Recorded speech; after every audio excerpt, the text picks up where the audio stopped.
Mississippi State starting quarterback got suspended in 2018 because he was caught smoking marijuana at a party. Today, the point of my speech is to tell you why athletes should be drug tested. I am speaking on this topic today mostly through experience and a little bit of research. Yes, some of the drugs that athletes take might make them better, but they all have side effects that could affect their performance. I am going to be talking about steroids and the pros and cons of using steroids. Steroids are the most common drug used by athletes. Athletes use steroids to improve their performance and to get stronger faster. The problem with steroids is that it causes you to have bad anger issues. It can cause hormone issues in males and reproductive issues in males. But the biggest side effect is it can also cause suicide. A lot of pro athletes use steroids, like Major League Baseball players. Some of the MLB players that have admitted to using steroids are Bobby Estella in 2003. He admitted to using undetectable Valco drugs, steroids, including the clear and the cream and high.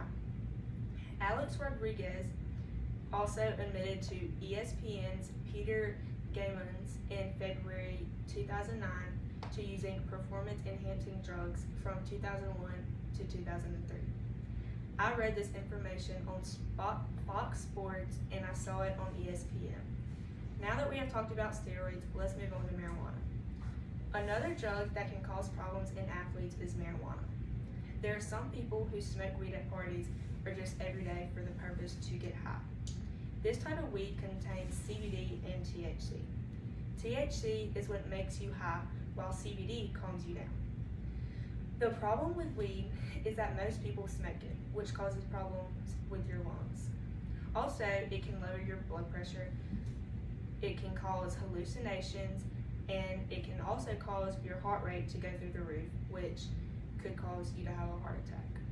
It also causes long-term effects to the brain, such as memory loss.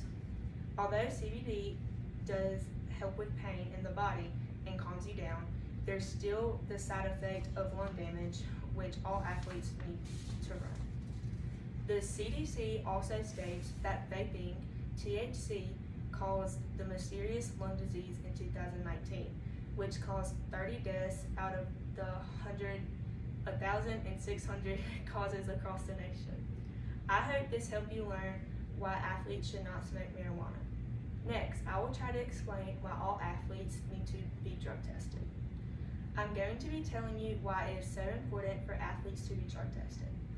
The only way to stop athletes from using drugs is testing them regularly. If we drug test all college and pro athletes, they would either stop using because they are scared to get in trouble, or they would have to face the punishment, which would eventually lead them to get kicked off the team. According to the NCAA, colleges do test their athletes, but they are not tested for stimulants and street drugs. Stimulants and street drugs is what athletes mostly use, which causes the problems in their athletic abilities. Although the NCAA does not test for stimulants and street drugs, they do try to educate them. We need to encourage the NCAA to test their student athletes for these drugs, and hopefully that will help them become better and healthier athletes. Now that I've told you all my points, it is time to conclude my speech. As stated earlier, all athletes should be drug tested for stimulants and or steroids and all street drugs, including marijuana. I hope this helped you understand why athletes should be drug tested, and I hope this speech will persuade you to help all athletes stop using drugs. Now I will show you what it looks like when athletes use steroids. Before, after. Before and after, and then before and after.